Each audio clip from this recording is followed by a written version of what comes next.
Alright everyone, don't let the big soulful eyes of the rock fool you. Kena Bridge of Spirits is a trap. It's a gorgeous, lush, emotional trap.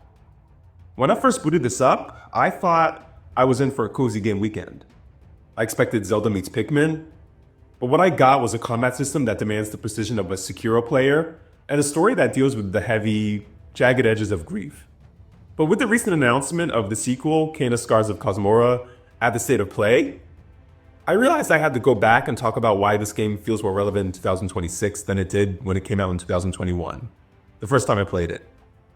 Today we're looking at the Ember Lab Miracle, and how the animation studio with zero game development experience created one of the most mechanically tight and visually stunning debuts in history. And I'm going to be going over my experience the first time I played it, and why you should play it as well. Let's get into it. So to understand Kena, you have to understand where Ember Lab came from. Founded by brothers Josh and Mike Greer, they weren't game developers. They were a boutique animation house. They spent a decade making commercials for Coca-Cola and MLB. But in 2016, they broke the internet with a short film called Terrible Fate.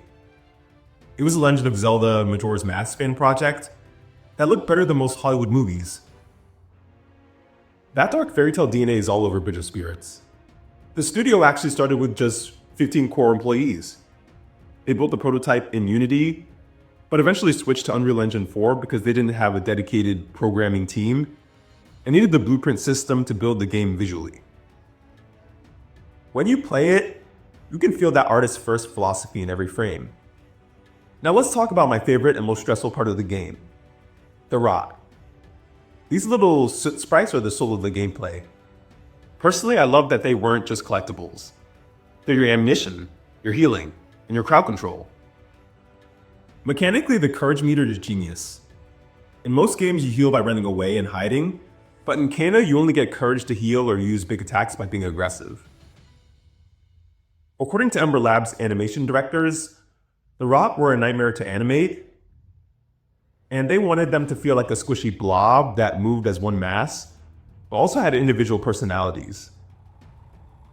In 2026, looking back at these animations, the way they interact with the environment, sitting on Kena's lap or wearing the little hats you buy them, still feels more alive than many AAA titles with 5 times the budget.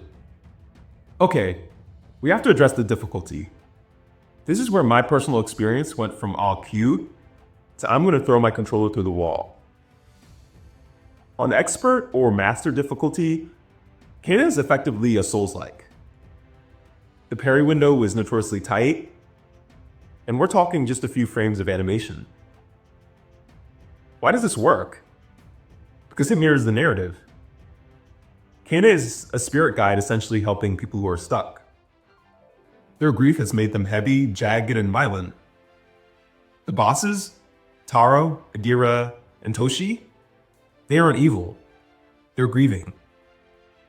The combat should feel like a struggle because you're literally fighting to help someone let go of their deepest trauma. The story of the village is an environmental allegory. The village was destroyed by sickness and a refusal to move on. The game draws heavily from Balinese and Japanese culture. The music uses the gamelan, a traditional Indonesian ensemble, which gives the world this haunting rhythmic soul.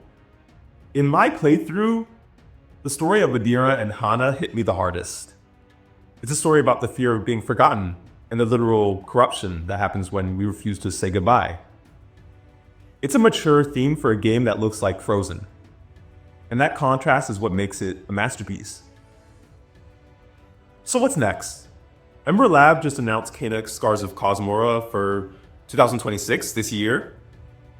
And from what I've seen, Kena's older, more experienced, more mature, and she's traveling to a new island to help the living, not just the dead. So that's gonna be interesting.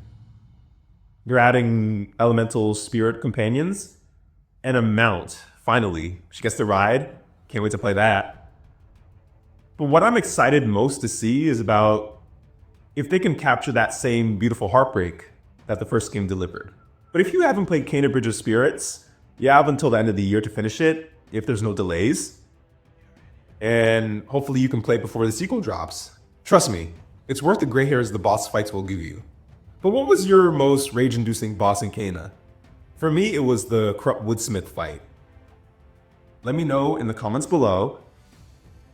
Also, I know many of you have been with me, but if you're new to the channel, don't forget to watch my review of Kingdom Come Deliverance 2 that I did about a year ago, just to see how far I've come in doing game reviews and if you've missed anything in the past year. Also, there's a slight possibility I may be doing a reaction video and full breakdown of the Kena Scars of Kosmora trailer next week.